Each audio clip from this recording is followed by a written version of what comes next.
శ్రీమాత్రే నమః. ఈరోజు వీడియో శుభకార్యాల్లో ఆడవాళ్ళ గొంతుకి గంధము రాసేది ఎందుకు, ఈ వీడియోలో చూద్దామండి. మనము ఇప్పుడు వీడియోలకు వెళ్ళిపోదాము.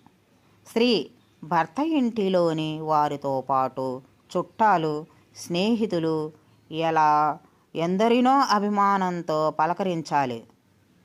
భర్త, అత్త, మామ వంటి వారితో ఎంతో అభిమానంగా మాట్లాడాల్సి వచ్చినప్పుడు సరళంగా, సౌమ్యంగా మాట్లాడాలి. గంధము మెడకి వ్రాయటము ద్వారా గొంతు సరళంగా వస్తుంది. సున్నితంగా, సరళంగా, తీయగా మాట్లాడడం వల్ల ఆమెపై గౌరవాభిమానాలు పెరుగుతాయి.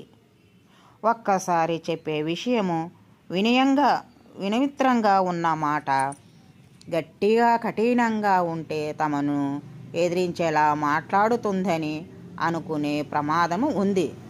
స్త్రీ రూపానికి తగ్గట్టు స్వరము ఉండాలని రాస్తారు. గంధము శుభానికి సూచన కూడా. ఈ వీడియోలో శుభకార్యాల్లో ఆడవాళ్ళ గొంతుకి గంధము రాసేదెందుకు చూసాం కదండి. మన నెక్స్ట్ వీడియోలో కలుసుకుందాం.